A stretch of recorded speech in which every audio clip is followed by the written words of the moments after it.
Recording in progress.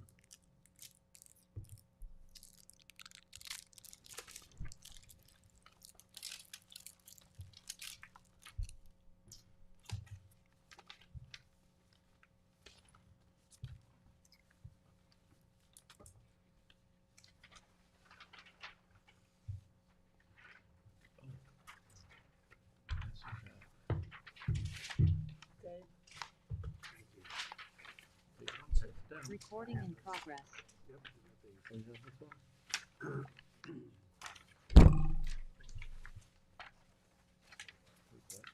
Yes, we're coming. You have all three. You have all of those? Yep. David, you're the man.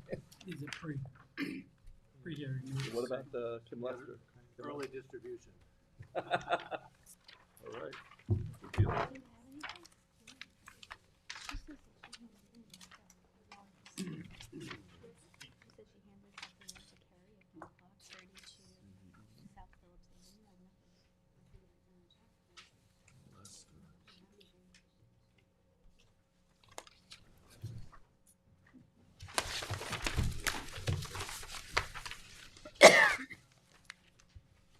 Kevin, are we ready? I'm sorry, ready when it needs to be. Okay, great. The meeting is called to order, Southampton Town Planning Board, Thursday, December 12th, 2024. The secretary will call the roll. Chair LaFaro is absent, Vice Chair Finnerty. Present. Secretary is here. Board Member Muto. Present. Board Member Neely. Present. Board Member Fulham is absent. Board Member Glazer. Present. We have a quorum. Very good. Could you please rise for the Pledge of Allegiance? I pledge allegiance to the flag of the United States of America and to the republic for which it stands, one nation, under God, indivisible, with liberty and justice for all. In light of our sparse attendance, I'll just advise in the event of emergency, please exit this room utilizing either of the two rear doors, proceed to the main floor using either staircase, and in this case, because of construction, exit this building using the front door only. I think we'll go in order. The first application is for 32 South Phillips. Do we have notice, council? We don't on 32 yet. No notice? Is there anyone from? I have papered them in this afternoon before 4 o'clock. And I gave them to Kieran Myers. I don't have anything. Kristen's going to check. Oh, she went to check. If you want to take the next one. Okay, we'll locate those documents. The next one is a CVEUS. Do we have, We going out of order? Yes. okay. And George, I think you're reading that. Please take notice that in accordance with local law number 14 of 2022, a public hearing will be held by the Southampton Town Planning Board on Thursday, December 12th, 2024 at 6 p.m. at Town Hall 116 Hampton Road, Southampton, and via video conferencing to consider the pre-submission conference application entitled CVE US NY West Hampton 243 LLC. The application is for the installation of an approximately 10 megawatt commercial scale solar facility in two phases of 5 megawatts each. Each phase will be composed of approximately 11,155, is that correct? Solar panels, and a three-phase transformer at mined property in the CR 200 zoning district at 80 Sunrise Highway and a new address lot, Remsenberg's Beyond in West Hampton. Suffolk County Tax Map numbers 900-276-3-1 and 2. Very good. Welcome. Good evening. The applicant, David Gilmar Jr., Greenberg Troy, 2317 Montauk Highway, Bridgehampton, New York. And tonight I'm with Stephen Engelman of CVE, who will ask to come up in a minute, and he's going to give you the background of the company and what they've done, and then run quickly through what is a pretty straightforward site plan. So as the legal advertisement indicates, we're here for a pre-submission conference. So it won't be an extensive presentation tonight, and we'll look to hear what the public has to say. For background, this property is located off of Spionk Riverhead Road, bounded on one side by Old Country. Let's get this upside down. Old Country on one side and Sunrise Highway on the other. It's currently a DEC permitted sand mine. It's located partially in the compatible growth and partially in the core preservation area of the Pine Barrens. We did make application to the Pine Barrens Commission and received approval from them for this project on June 26, 2024. As the legal advertisement indicates, its property is located in the CR 200 zoning district, but it is a permitted use based on the zoning code fact that it's in an opportunity area which identifies sand mines as places to locate solar, and I think there are a couple of other sections under that part of the code that we could fit under based on the previous disturbance of the property. So it is permitted under zoning. So I'll ask Stephen to come up and give you what I told him should be a very quick background and then a quick run through the site. Great. Thank you.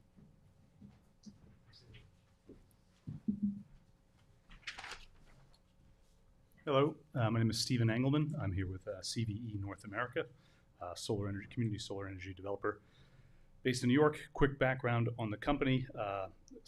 CVE is an independent power producer, essentially build community solar projects throughout the Northeast, New York State, and into the Midwest. Typically, we try to build projects where energy is needed most, in kind of commercial and residential areas where we can develop energy, green energy projects, feed it into the grid under existing laws like we have here in New York State that allows that energy to then be distributed to the grid. And the program of community solar is where residential off-takers can purchase the green energy at a discount to their in this case PSEG utility bill. We've got about 105 megawatts under operation right now throughout Massachusetts, New York State, and into Pennsylvania. We've got another 400 that are in development right now, 400 megawatts of projects in development. Most of those are for community solar projects. In some states, we don't have community solar laws. We build different types of projects. So CVE has been, designs, engineers, builds, and operates and manages these projects long term. Is our business model really to build and own these projects for long term. So I can answer any questions about community solar, about CVE.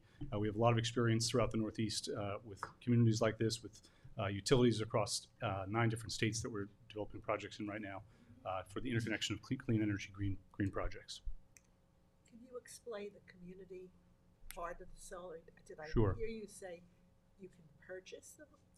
Yeah, so community solar is it came down to a law that's in New York State that the utilities then participate in. And what happens is we send energy into the grid, and that energy is measured. And then PSEG allows residential off-takers to essentially purchase that energy. So it's really a billing mechanism. It's not really about where the electrons go. So you can purchase the green energy at a discount from what you would buy it from PSEG. The idea is that it's an equitable way to be able to put green energy onto the grid and allow folks that would not normally, develop a solar project on their house or on their rental home to be able to participate in the benefits of clean energy. So community solar is a program where folks would subscribe to the system at no cost to subscribe and no cost to exit. It's really just opt in, opt out, and you would buy a certain amount of energy every year under this program. It typically will save a residential customer about 10% of their electricity bill by buying the green energy project, the output of that green energy project, as opposed to buying it directly from the utility. There's a current project here in the town, Okay. and people subscribed, but there was no cost. They just got a financial benefit. Right. Meaning a reduction of Exactly. 10% in their utility bill for the, I guess, the distributed energy part. Correct. I hear you saying you can buy it. I'm saying this is a discount. Yes. Okay.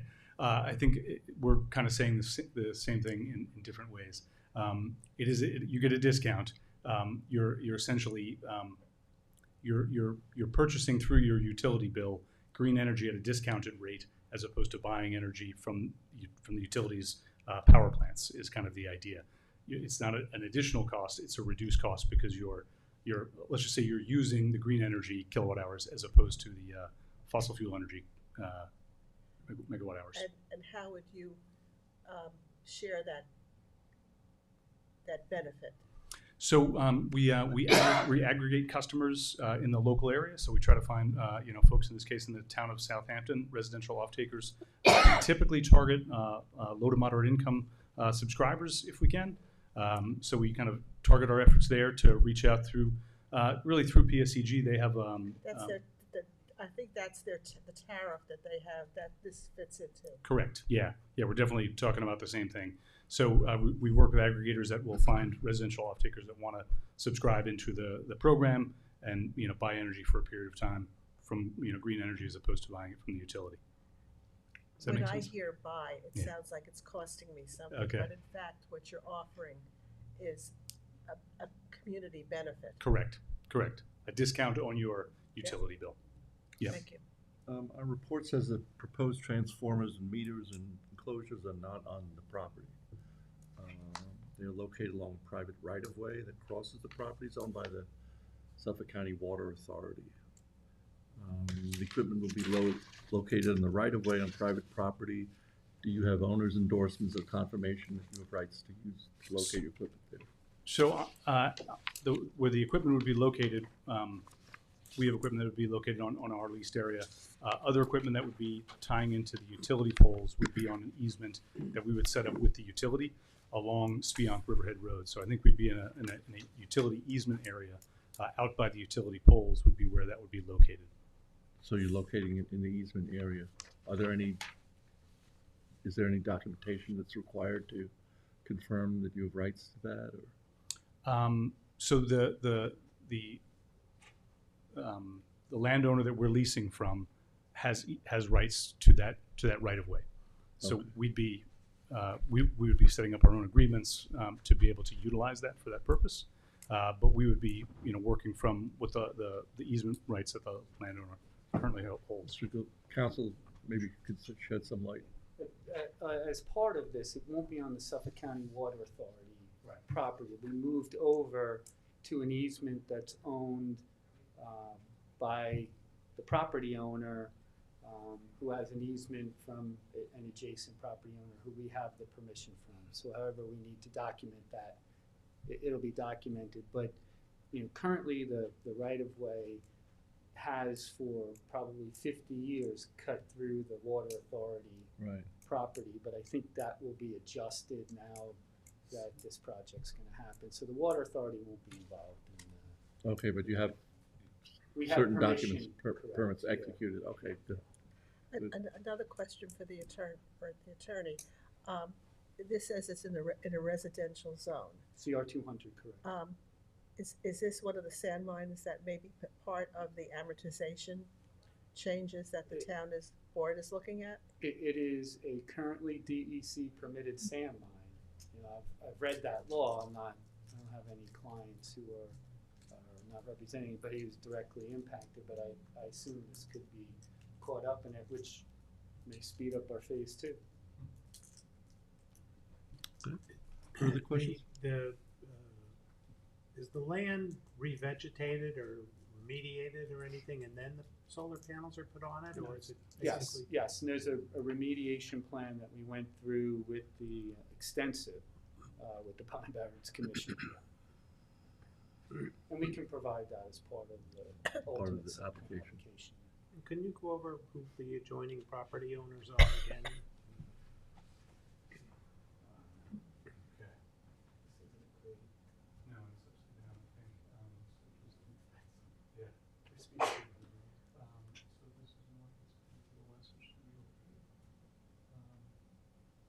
Sorry, the plan is just kind of upside down. We're looking at it's to the west, so it would be on this side of it. I think what we're seeing here is this is the parcel. This is the ground soil parcel right here, and then that is kind of the boundary to the south and east. So, okay. Of course, this is the lease parcel that we're working with here. This is actually south, in this direction, Old Country Road. This parcel here is the Bidewee Animal Shelter location. These are industrial parcels here owned by the Grasso family, also a mining site. This is to the west, with it's beyond Riverhead Road, just on the other side of that. So our easement cuts across Grasso's property to get out to beyond Riverhead Road. To the north is Sunrise Highway. We live adjacent to Sunrise Highway. And this is To the east, Pine Barrens property. that's Pine Barrens. Yes, Okay. that's Pine Barrens property here, and up a little further north up here is the Suffolk County Water Authority property that we mentioned. It's kind of a little further up that way. Thank you. Sure. Okay, great. Further questions from the board? Okay. We have no speakers listed. Is there anyone from the public who wishes to be heard? Kevin, is there anyone on Zoom? Okay, this is site plan. Will entertain a motion to close with a 10-day written comment period. Motion? Motion by Gloria, second by Tom. All in favor? Aye. Opposed? Abstentions? 5 yes, 2 absent. We can jump back. We have documentation now. We're going to jump back to, thank you, Nico Martin. Thank you. We're going to jump back to 32 South Phillips, and we do have notice now. We Is do. that correct, Council? Yes. Okay, you're going to read, Tom? Please take notice that in accordance with local law number 14 of 2022, a public hearing will be held by the Southampton Town Planning Board on Thursday, December 12th, 2024 at 6 p.m. at Town Hall, 116 Hampton Road, Southampton, and via video conferencing to consider the final application entitled 32 South Phillips Avenue. The application proposes a 4-lot subdivision of a 4-acre property currently improved with a single-family residence situated in the R40 zoning district in New York State archaeological sensitive area, 32 South Phillips Avenue, Remsenburg, Spionk, Suffolk County Tax Map number 900-368-2-13. Very good. Is there anyone from the, yes, hi, welcome. Good evening. I am Deanna Fry, one of the owners of 32 South Phillips Avenue in Spionk. I'm presenting the application for the minor subdivision for the final approval. The expediter, Linda Secafico, surveyor and engineer, have worked closely with the town under the diligent guidance of Mr. Trezza. And he's been very diligent, as indicated by the number of revisions to the survey. 32 South Phillips Avenue passed to me, my sister and brother, from our uncle, Wesley Billick, at his death in February 2017. The 4-acre plus property was purchased and improved by our grandparents, immigrants from the Ukraine.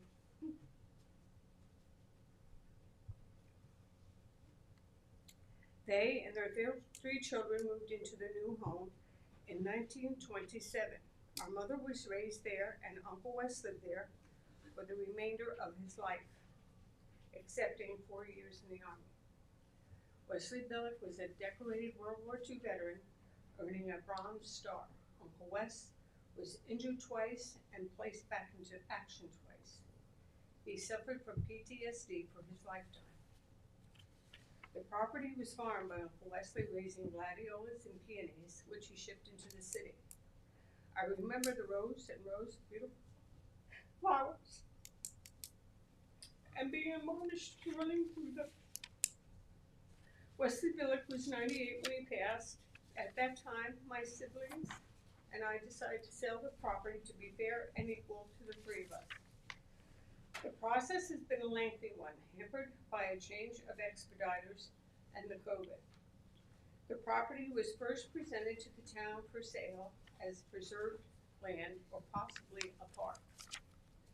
Consequently, in June 2017, the CPF Advisory Board recommended that the property be developed as per existing code.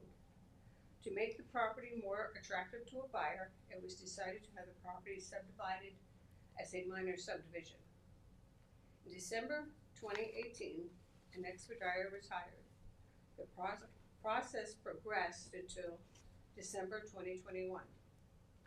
The expediter at that time fell seriously ill, and a second expediter was employed in April 2022.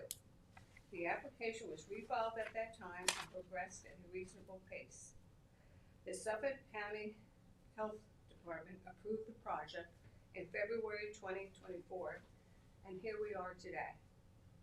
Yesterday, my brother has passed away, and my sister's daughter died tragically, leaving 3 children, of whom she has custody. 32 South Phillips Avenue is under contract with Star Holding Company. I have personally visited several job sites, and the product is excellent, if not amazing. I feel the neighborhood will be greatly enhanced by the development.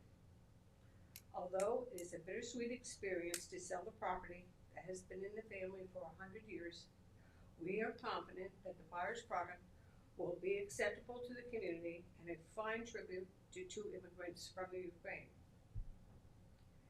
Seeing as life events have been less than gracious, we would be sincerely appreciative for prompt resolution. Thank you to Tony Trezza for his dedication to this project, and to you, the board, for your time and energy spent for the good of the community. Sounds like it has quite a history. I could write a book. You could write it, probably should. I have no names on the sign-in sheet for 32 South Phillips. Is there anyone in the public who wishes to be heard on this application? Is there anyone on Zoom? No one on Zoom. Okay, then we'll try to keep this moving along we'll close with a 10-day written comment period. Do we have a motion?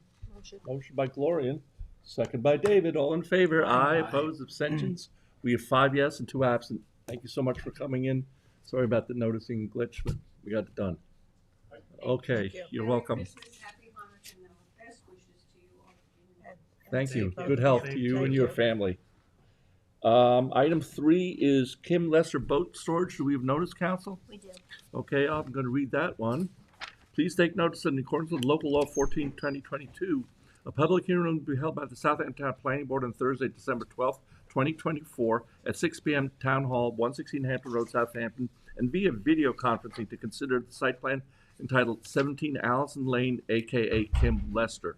The application is for the creation of an off-season dry boat storage yard for approximately 22 boats in the predetermined area of 11,964 square feet located 100 feet from wetlands, and does not include on-site repair and maintenance of said storage boats on a property containing a single-family dwelling fronting on a dug canal known as Foster's Creek and containing town-regulated tidal wetlands in the RWB zoning district at 17 Allenson Lane, Hampton Bays, tax map number 900-323-5-9.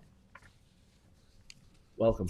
Welcome. Thank you. Hi, Susanna Herman and Consultants, 1319 North Sea Road, Southampton, representing Kim Lester.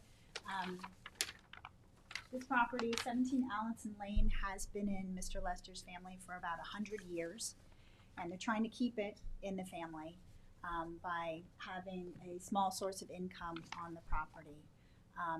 There's currently a pre-existing home on the property, and what we're proposing to do is add a second use, which would be off-season or winter boat storage for about 22 boats that would sit on trailers. They would be brought in at the end of the boating season, stay there until the spring, where they would be removed from the property. The wetlands line is recently flagged. All the boat storage would be 100 feet or more from the wetland line. We're also proposing to do revegetation, to do a native buffer of up to 50 feet. You know, the existing house is much closer, so it bends around that. But there would be a native buffer, 100-foot setback to any of the boat storage. There would be no maintenance on the property or removing the oil or the antifreeze or anything from the boats at the site. They would simply be rolled in the winter and rolled out in the spring. We have a zoning variance for the second use on the property. And I think this board, you've seen it before. We need a special exception use and site plan approval. Great. Any questions from the board? We have no one on the sign-in sheet. Is there anyone from the public who wishes to be heard on the boat storage, the Kim Lester boat storage facility? Kevin, is there anyone on Zoom? No one on Zoom? Very good. We'll entertain a motion to close with a 10-day written comment. Oh, I'm sorry. Is this this site plan. We can go with 10 days. Do we have a motion? Motion by George, second by Tom. All in favor? Aye. Opposed? Abstentions? 5 yes, 2 absent. Thanks, Savannah. Susanna. Happy holidays. Item 4 on the agenda is 70 and 80 Scuttle Hole Road LLC. Do we have notice, council? We do. Very good. You're clear to read. Please take notice that in accordance with local law number 14 of 2022, a public hearing will be held by the Southampton Town Planning Board on Thursday, December 12, 2024 at 6 p.m. at Town Hall, 118 Hampton Road, Southampton, and via video conferencing to consider the pre-submission conference application entitled 70 and 80 Scuttle Hole Road. The application proposes the development of 2 adjacent lots as created by the subdivision map of Haywood Scuttle Hole in 2019, each to be improved simultaneously with a new mixed-use 2-story, 3,000 square foot building with a basement on a previously improved Lot 1, number 70, measuring 22,427 square feet, and a vacant Lot 2, number 80, measuring 20,000 square feet, with shared access and to be used for office, educational services, and 3 workforce housing units in the OD zoning district at 70 and 80 Scuttle Hole Road, Watermill, Suffolk County Tax Map number 900-102-1-5.1+5.2. Great. Welcome. Good evening. Brant Reiner from Nelson Cook and Voorhees here on behalf of the applicant. I do have some of the product design team members and product sponsors with me tonight. As very beautifully said, your product description is very detailed, so not too much more to go through. We have 2 adjoining lots within an office zoning district. One is developed with a single-family residence. We're proposing to remove that residence and reconstruct it with a mixed-use commercial office space on the first floor, mixed with workforce housing on the second floor, and possibly some additional office space on the second floor. On the vacant lot, which is 80 Scuttle Hole Road, we are looking to develop that with another mixed-use building. Again, the use on that building would be the first floor, and the basement would be for an educational therapeutic use. It is a facility known as Hudson Helping Hands that is very a much needed use on the east end of Long Island for autistic children and their families. The idea is to create 1 common access point where normally 2 would be allowed for each of these lots being individual. Also creating a parking situation that would meet the parking requirements for each of the uses and the workforce housing, recognizing the shared housing opportunities when you have workforce housing on commercial properties.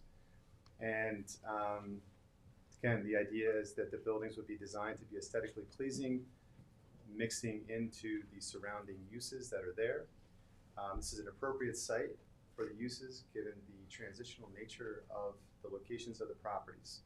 You're moving, in this section of Watermill, you're moving from the high volume traffic areas of Montauk Highway north through Scuttle Hole into the residential portions of Watermill north of the railroad tracks.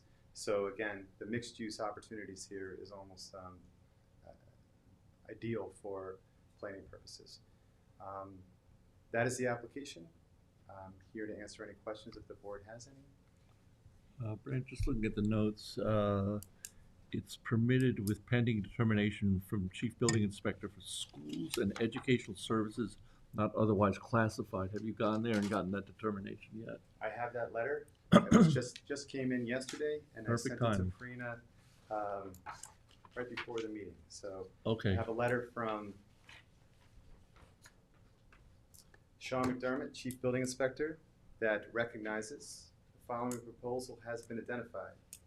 The proposed mixed-use building will house an office, this is for the 80 Scuttle Hole vacant property. The proposed mixed-use building will house an office education services space on the first floor and basement levels, and 2 workforce housing units on the second floor level.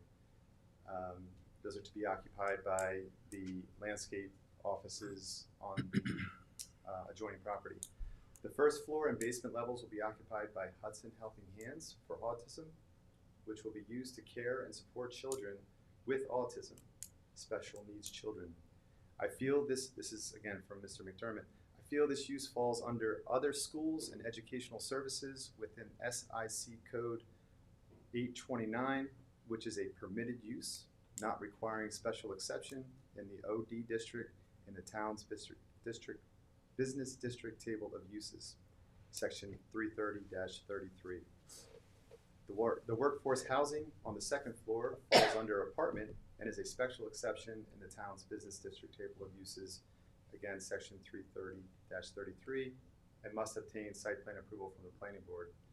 The workforce housing must comply with 330-158 of the Southampton Town Code.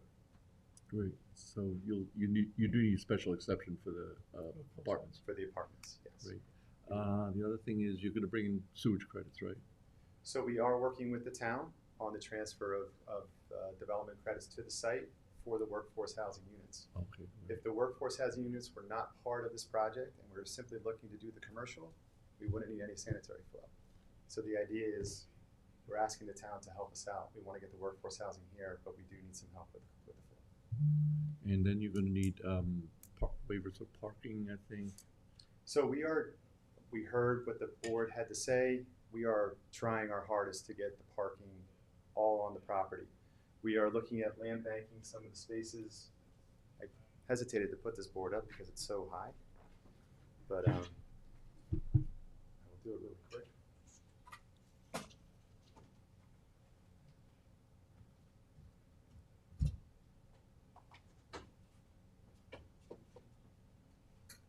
So we studied the plan in more detail, and this section where you come in the drive right here, we have the opportunity to put 3 more parking spaces, perhaps right there, perhaps squeeze one in right here as well. So we do feel that we could meet the town parking requirements and avoid any kind of variance opportunity. Again, recognizing the shared parking understanding when you have workforce housing with a commercial use on the property. You know, you sort of, the housing, sorry, the parking for the housing isn't utilized during the day when the office use is in use, and vice versa. We like the green. What's that? We like the green. Yeah. And We the can keep variance the variance comes from the planning board, not from. Yeah. Yeah, so So- we could land bank those parking spaces, and again, it'd be up to the planning board to exercise the installation of them in the future if they felt it was necessary. And the commercial building is all office. For some reason, I was thinking there was the apartments were in the commercial building, so, There's apartments in both buildings okay, on the second floor. got it. So again, the 70 Scuttle Hole property is the one that's currently developed. That's the larger, more rectangular looking one. That will house the Hampton Yards Landscape administrative offices. They are a landscape contracting company, but they will not be using it for special trade contracting use. It's just their office space. And the apartments will be affordable on both properties? All workforce Okay. affordable housing. Yeah. Yep. The intention is they need housing for their employees. Yeah. And they wanna put them there. Yeah, I just wasn't remembering both. Yeah, that's I And then understand. you're requesting a waiver for the transitional there along the railroad tracks. correct? We are gonna ask the board to consider the waiver for the transitional yard, recognizing that, you know, there really is no need for a transitional Yeah. yard along that really. We'll, okay. Because if you actually looked over the fence, it's just a gnarly mess of Oh, yeah, I know. vegetation there, so. It is. I think we had, very good discussion when you were here, previously. Something, and I don't remember if we discussed it or not, but emergency access, things are a little tight in there. Mhm. I don't know if going, talking to the fire marshal, and also then just truck access. I know you're not gonna have a lot of truck traffic in there. Right. But you might wanna especially think about the, what the fire marshal might require for emergency service vehicles, getting in and getting out of there. Absolutely. It's on our list of things to do. Okay. Once we get past this, general nod of the board to say you guys are moving in the right direction, we have had our site engineering team, studying and designing this. We know it can function, but we do need those clarifications from the fire marshal. And we'll also be talking about the occupancy rating with the fire marshal as well, because there was some questions from the board about how do we determine the occupancy of the Hudson Helping Hand.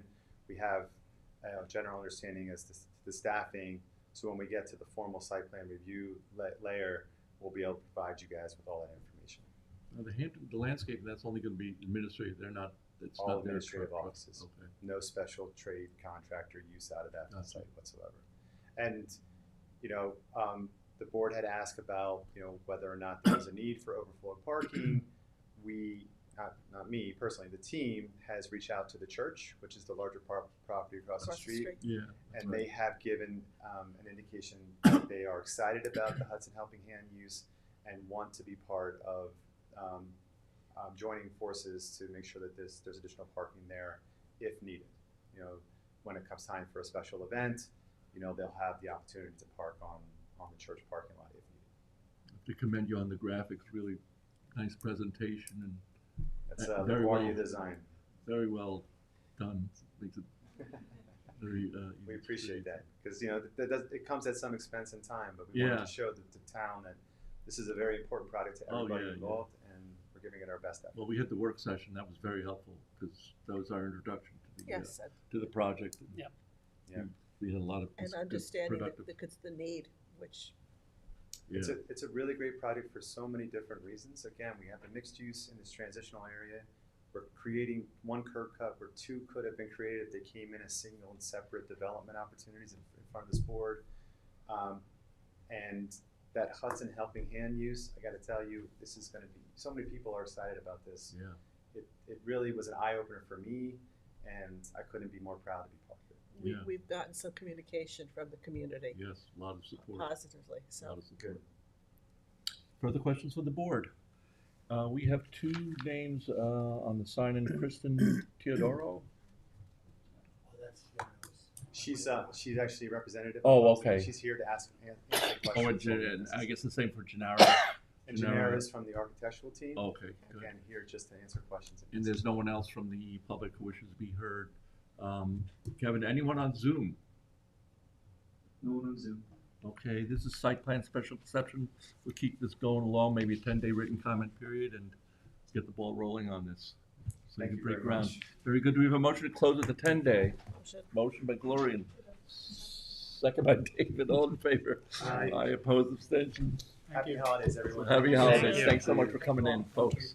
Thank you. Thank you. David, I'm not ignoring you.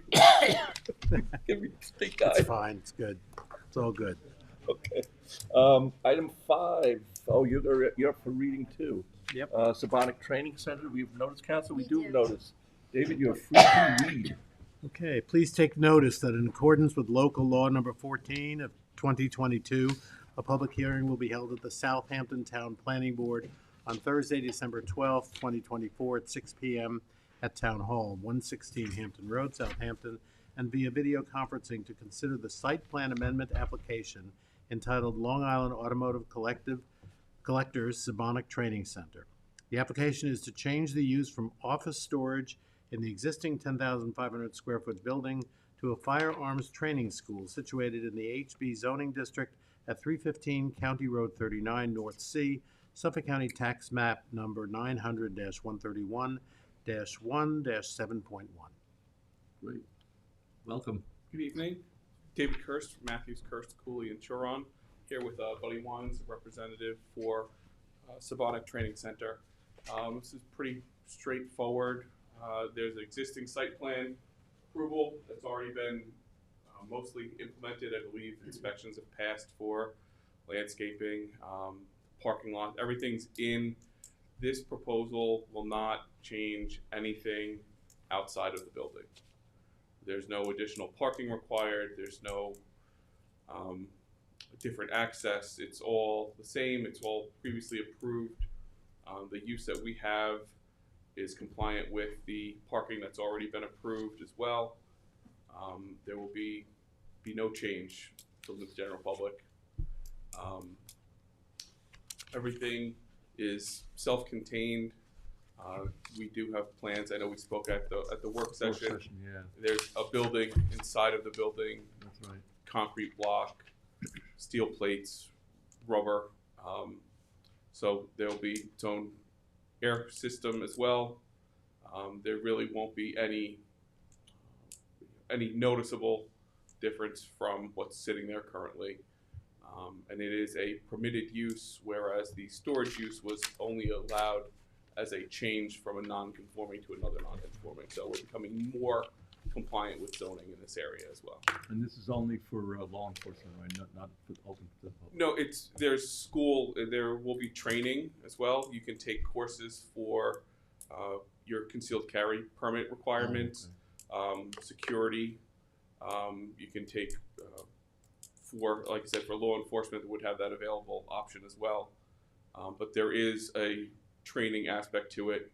So there would be supervised training on the range for students. There would be no, it's not an open club like the Maidstone or North Sea Gun Club or in Calverton where you can go in and just pay and fire some rounds. This is under supervised training for anyone who's on the range. Will they also, I mean, we had a really extensive work session on this. Is there also this ability, we've seen recently how they need to gather information on ballistics, and they have special rooms where they actually fire the weaponry to gather ballistic. This came up recently in that New York City incident. I was just wondering if that was. So this is a sample piece. Oh yes, yeah. Remember I brought this, by the way, Buddy Wines. Buddy, welcome. 465 Majors Path, Southampton. So this is a sample piece of the ballistic rubber soundproofing. Behind this is solid concrete walls, as well as a solid concrete ceiling that will be above it. So it's a fully encapsulated environment that any of the firearms would be discharged within. Even the air system would be separate from the rest of the building, and it circulates the air, cleans, and it actually will put out into the environment cleaner air than it's actually bringing in by the time it goes through all the HEPA filters. Do you know whether they'll be doing that ballistic testing in there, like different law enforcement agencies? You know how they have to fire the pistol in a controlled room like that to get ballistics. Our facility will actually be not just for law enforcement. It will be designed that law enforcement can use it for, let's call it 90% of what their different scenarios are, because it is a limited space. You know, they have other training that they would have to do elsewhere, but we are offering it to them, but it's not our primary use for the facility. Currently, there are on the 5 townships on the east end of Long Island. There are over 5,000 registered handgun owners. There's also, in just the Southampton and East Hampton township, statistics show 5% of your population are classified as shooters.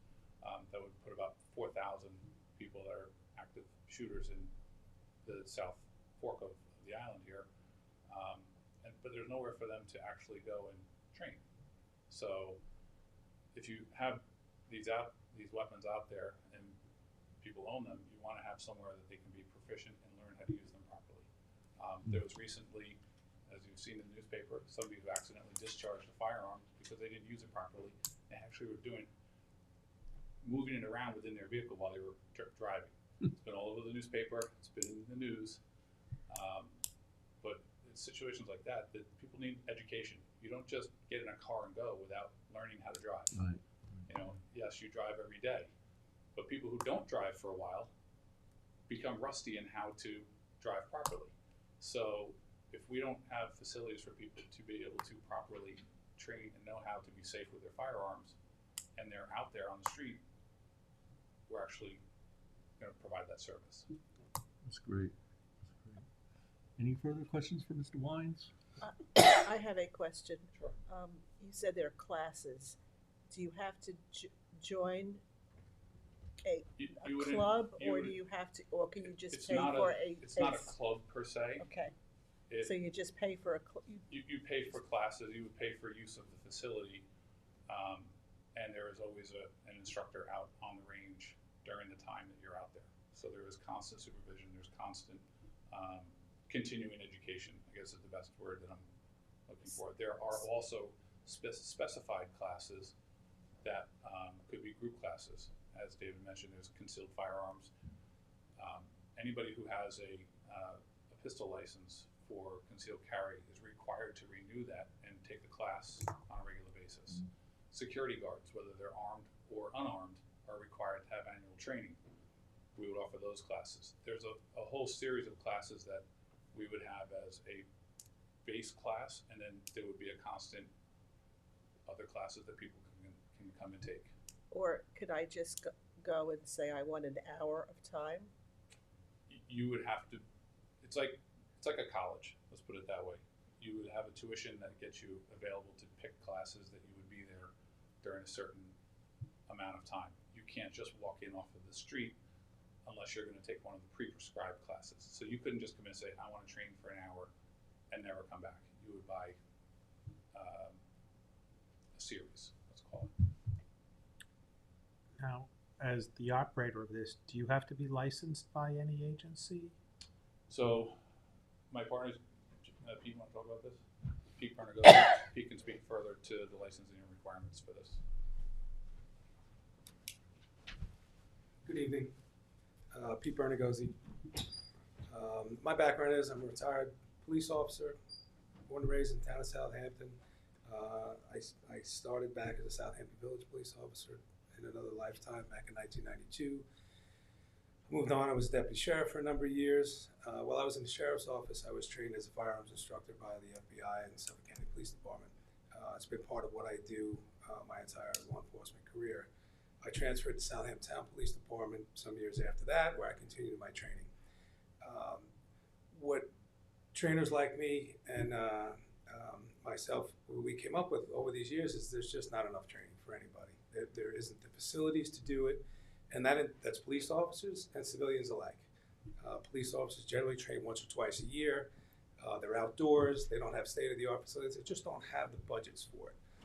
So that was always a hole in the game that I saw. And instructors like me said, if we could create something somehow where, we know the agencies can't afford it, but if we could do like a private-public partnership where we could create this thing. On the same note was where civilians go. So my time in the sheriff's office, which is the licensing body for anybody who wants a pistol license in the 5 eastern towns. People go through the process, the background check, the application. It's kind of a pain. Somebody really has to be committed to do it. When they finally get their license, they would come in, and the first question that people would ask inevitably was, okay, now where can I go to train? And there's nowhere that you can train. No one offers this type of training. So, that was a light bulb to me many years ago. We have lots of handgun owners. We have lots of licensed pistol owners who have absolutely no training.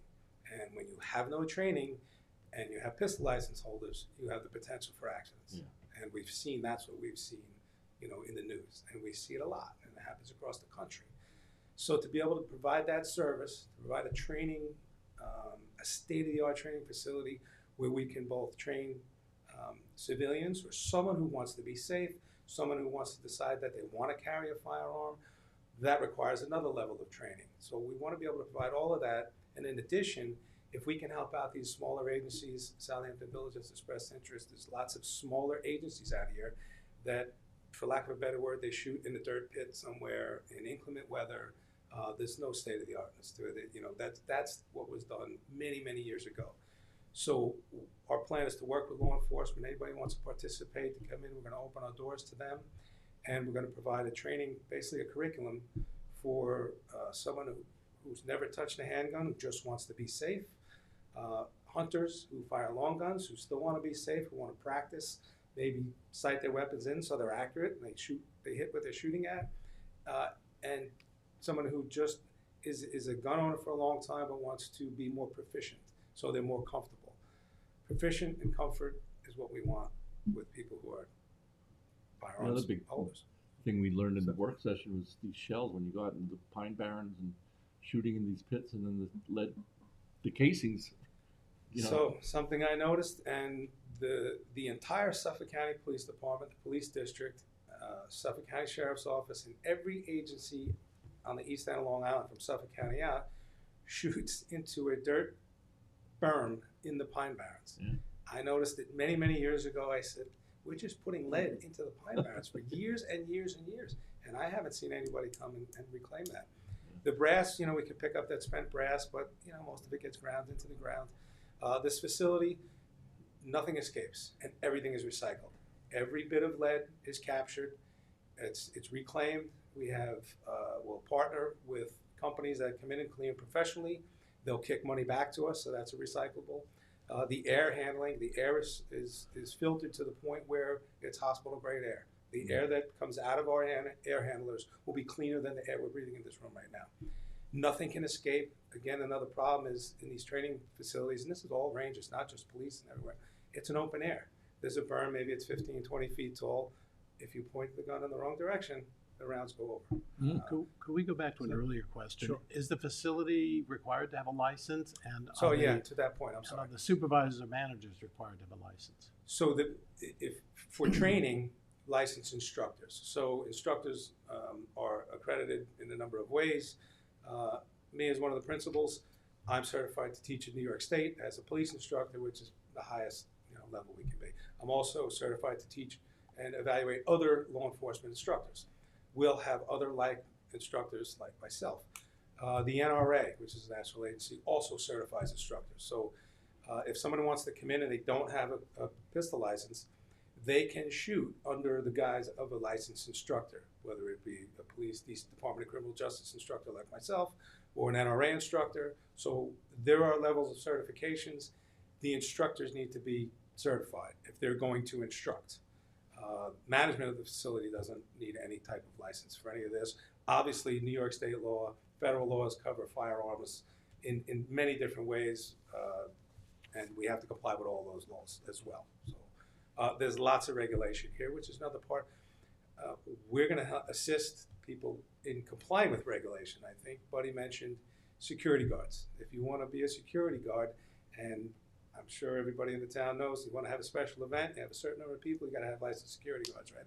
They need this training. They have to be trained by certified trainers. So we're helping people stay in compliance. We're giving them an opportunity, number one, to get the training they need, to stay in compliance, to be proficient if they want.